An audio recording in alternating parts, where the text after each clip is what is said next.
तो दोस्तों आज मैं कोई ब्लॉग बनाने नहीं आया या फिर कोई भी बात ऐसी नहीं बता रहा। तो मैं कुछ बताना चाह रहा था आज ऐसा कि हमारी माँ मैं हमारी इस दुनिया से छोड़ के जा चुकी।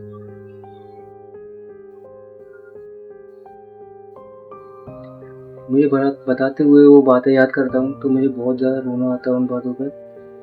खैर मैं आपको इसलिए बताना चाहता हूँ क्योंकि आप भी यूट्यूब मेरी एक फैमिली की तरह है जिससे मैं कोई बात छुपाना नहीं चाहता। मैं हर चीज़ चाहता हूँ कि मैं आप लोगों को दिखाऊँ, आपको बताऊँ।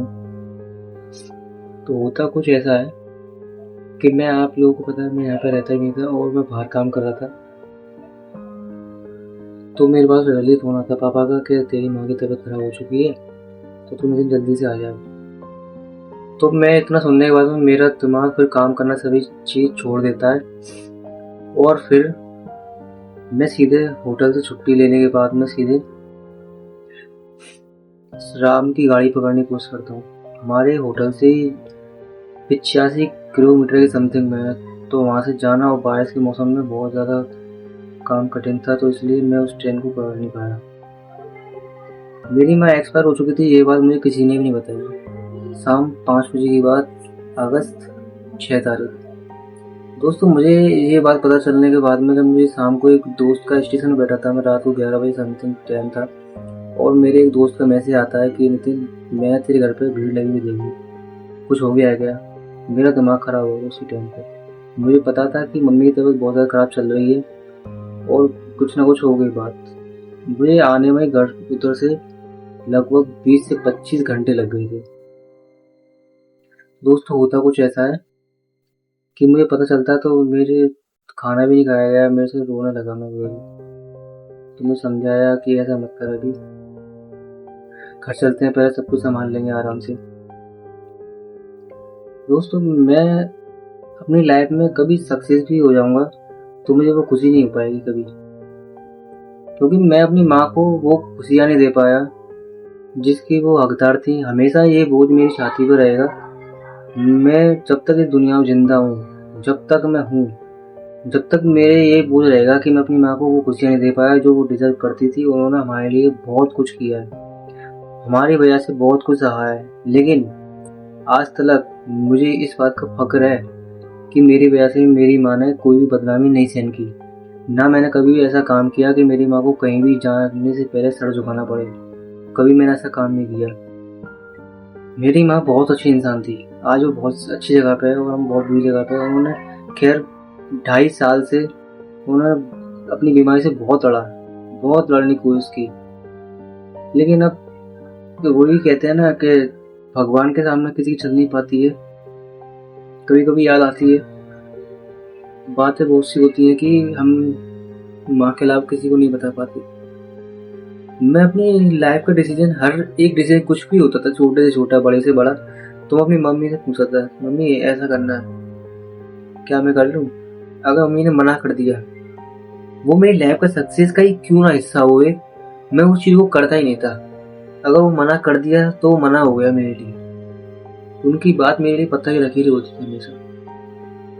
अब मैं अपनी लाइफ का डिसीजन खुद लूँगा और मेरी माँ ने कभी मुझे गलत करना नहीं सिखाया।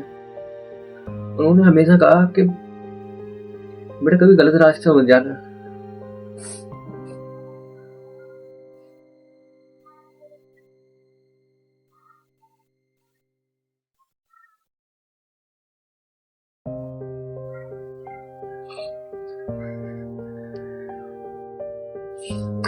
हमेशा जब भी मैं डाउट फॉलो होगा था तो मेरी मम्मी मुझे हमेशा समझाती थी, लेकिन हार मत, भगवान पे भरोसा रख, भगवान सब ठीक कर देंगे।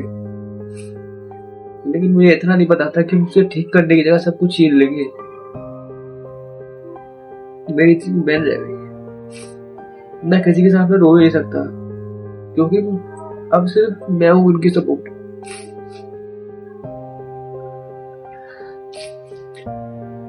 मैं अकेले कमरे में बैठ गए, अकेले में रो सकता हूँ लेकिन किसी के सामने नहीं।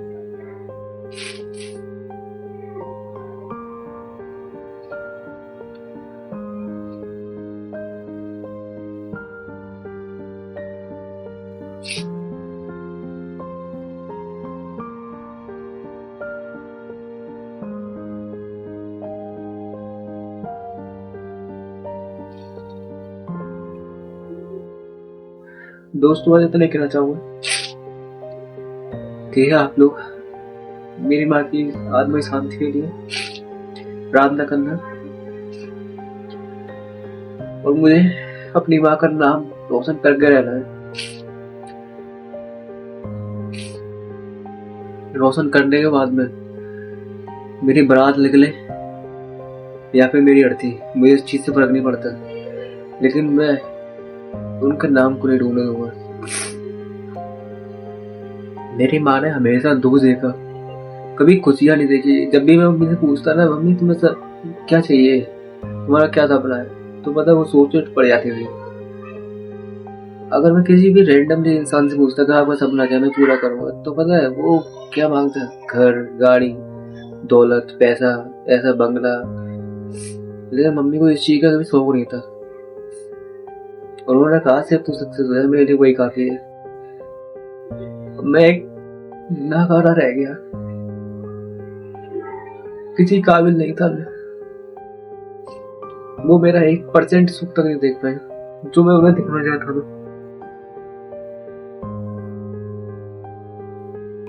मुझे आज तक विश्वास नहीं होता है, मुझे आज तक विश्वास नहीं होता है कि मेरी माँ मुझे इस दुनिया छोड़ के जा चुकी है।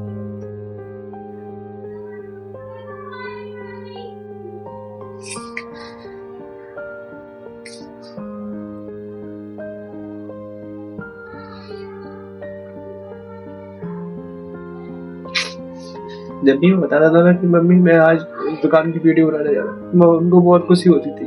उनकी छोटी छोटी खुशियों से मुझे बहुत खुशियां होती थी। मुझे वही खुशी देखनी थी लाइफ भर, पूरी जिंदगी देखनी थी। उन्हें खुश रखना था, अपनी गाड़ी में बिठाना था, सब कुछ उन्हें दिखाना था, पूरी दुनिया घुमानी थी। लेकिन वो हमेशा मेरे साथ रही। मैं उनसे बहुत प्यार करता था, उन्हें हर एक खुशी देना चाहता था। लेकिन कोई नहीं, मैं सक्सेस होकर दिखाऊंगा। दोस्तों आप लोग मेरा सपोर्ट करो,